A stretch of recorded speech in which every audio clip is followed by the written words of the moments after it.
5 ఏళ్ళు గడిచిపోయింది. LG polymers ప్రమాదం ఘటన జరిగింది. మీకు ఇంకా నష్టపరిహారం అందకపోవడం ఏంటి?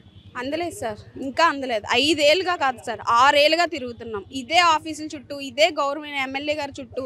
మాకు ఎవరి దగ్గరికి వెళ్ళాలో వాళ్ళందరి దగ్గరికి 6 సంవత్సరాలుగా తిరుగుతున్నాం సార్. నష్టపరిహారం కాదు సార్, మాకు ఆరోగ్యం బాగాలేదు.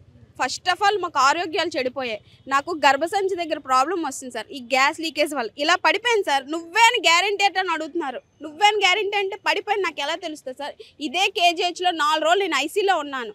చిన్న పిల్లోడు, నా పిల్లోడు ఎక్కడున్నాడో కూడా నాకు తెలియదు. ఇది నువ్వని నమ్మకం ఏంటని అడుగుతున్నారు.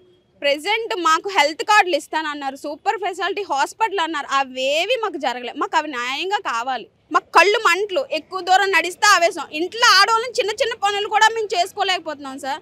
ఆవేశం, ఏమైనా నడిస్తే ఆవేశం. పిల్లలు కూడా ఎక్కువసేపు ఆడుకునే పిల్లలు, స్ట్రెంత్ ఉన్న పిల్లలు కూడా ఆడుకోలేక ఇంట్లో ఉంటున్నారు. మాకు నష్టపరిహారం అన్నారు, ఆ నష్టపరిహారం లేదు. ఇప్పుడు నష్టపరిహారం ఇంతమంది జనం ఎందుకు వస్తారు సార్? వీళ్ళందరినీ ఫేక్ అంటున్నారు. ఫేక్ ఎలాగవుతారు సార్? ఎన్నిసార్లు ఇప్పటికి ఇవన్నీ అచ్చీలే సార్. మేము ఎన్నిసార్లు వచ్చాం కలెక్టర్ గారి దగ్గరికి, ఇవన్నీ అచ్చీలే. ఈ అచ్చీలన్నీ మేము చూపిస్తాం ఎన్నిసార్లు వచ్చాము. 6 సంవత్సరాలుగా తిరుగుతుంటే మీరు కాదంటున్నారు. ఎంక్వైరీ అన్నారు, ఎంక్వైరీ లేదు. ఫోన్ వస్తుంది అంటున్నారు, ఫోన్ రావట్లేదు. కలెక్టర్ గారు చెప్తున్నారు, వెళ్ళండి అమ్మా మీకు ఎంక్వైరీ చేస్తాం, మీకు ఫోన్ వస్తుంది. ఫోను లేదు, ఎంక్వైరీ లేదు. ఇంకెన్నాళ్ళు తిరగాలి సార్?